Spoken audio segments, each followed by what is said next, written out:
The one economic mistake that destroyed the Roman Empire. The greatest heist in history. This is the story of the greatest heist in human history. A heist so brilliant, so devastating, it bankrupted the most powerful empire the world had ever seen. And the most shocking part? The thieves weren't barbarians at the gates. They were the emperors themselves. And the treasure they stole wasn't gold or silver. It was something far more valuable. Public trust. This isn't just ancient history. This is a financial thriller, and you are living in it right now. Let's rewind 1,800 years. Look at your money. A dollar bill, a digital balance. It's just paper, just numbers. Why does it have value? Because everyone agrees it does. Now imagine that agreement starts to break down. That's the cliff Rome walked off. And here's the gut punch twist. Rome's collapse wasn't caused by a volcano or a plague or even a massive army. It was caused by a simple, seductive idea. What if we could create money for free? Buckle up. Meet Emperor Septimius Severus. The year is 194 AD. He's got a massive problem. The army needs a raise, or they'll kill him. The treasury is empty. His advisors give him 3 terrible options: raise taxes and cause riots, cut spending, weaken the empire, or the third door. The third door, the mintmaster whispers, "We can make more denarii, and we can make them cheaper." They start shaving off 10% of the silver, replacing it with cheap copper. The coins look the same. They have the same face value. It's a financial illusion. And it works. The soldiers are paid. Severus is safe. It feels like genius. But this was the first hit of an empire-wide addiction. This wasn't a one-time fix. It was a psychological trap. Every new crisis, a civil war, a Persian invasion, the need to build a giant statue, had the same easy solution. Just dilute the coins a little more. Let's track the addiction. 200 AD. Coin is 50% silver, a bit watered down. 250 AD, down to 5% silver. It's basically copper with a silver wash. 270 AD. Emperor Aurelian's coin is 0.5% silver. It's a lie made of metal. They were no longer minting currency. They were minting confidence tricks. And the people were about to realize the game was rigged. The consequences were like a slow-motion horror movie. This is hyperinflation.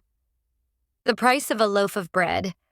200 AD, 1 coin. 250 AD, 20 coins. 300 AD, thousands of coins. Imagine going to bed and waking up to find your life savings can't buy breakfast.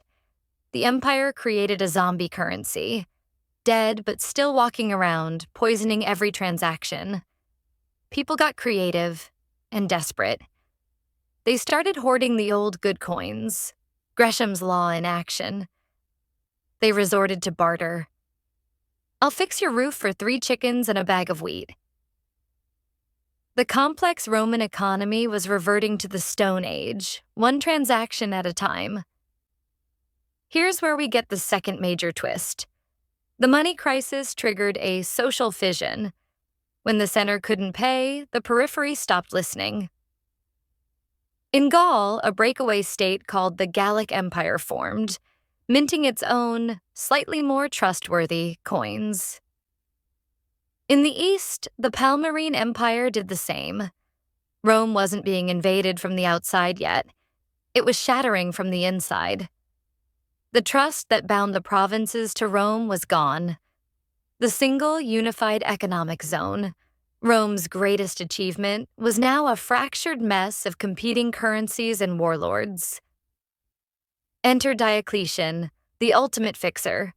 In 301 AD, he declared war on inflation with the Edict on Maximum Prices, a giant stone price list for everything: a pound of pork, a day's wage for a carpenter, a pair of shoes. The punishment for overcharging? Death. What happened? Pure chaos. Farmers hid their grain. Butchers stopped selling meat. A massive black market exploded.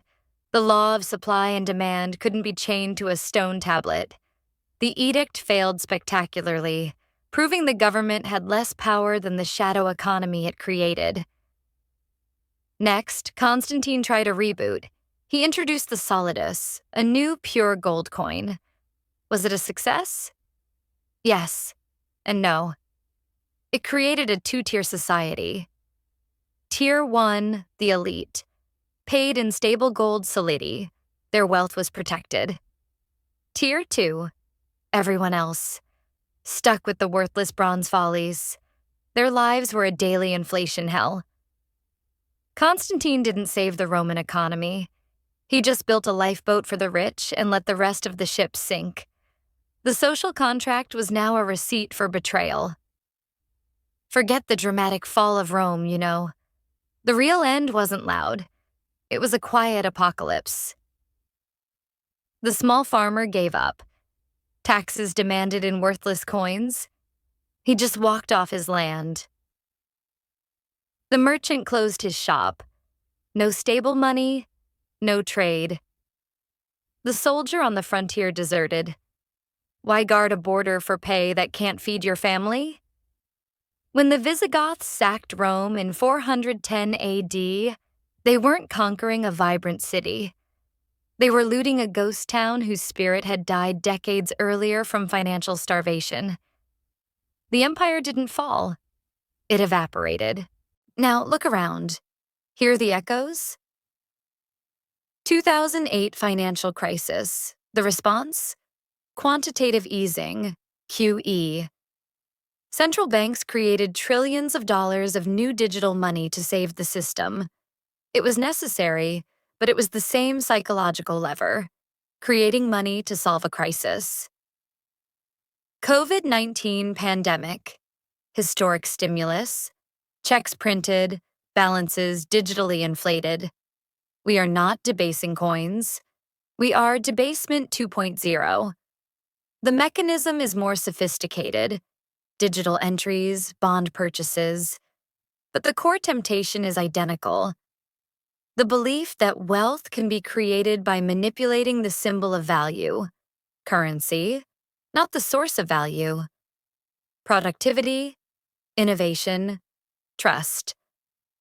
So here is the ultimate question, the one this 80-minute journey has been leading to. Are we repeating the cycle, or have we learned the lesson? I want your deepest thoughts in the comments. Debate this. 1.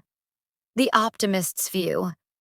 We have independent central banks, economic models, and digital tools Rome couldn't dream of. We're smarter. 2. The pessimist's view. The fundamental human psychology of power, panic, and the easy shortcut hasn't changed in 2,000 years. We are acting out the same script with better special effects. Which side are you on?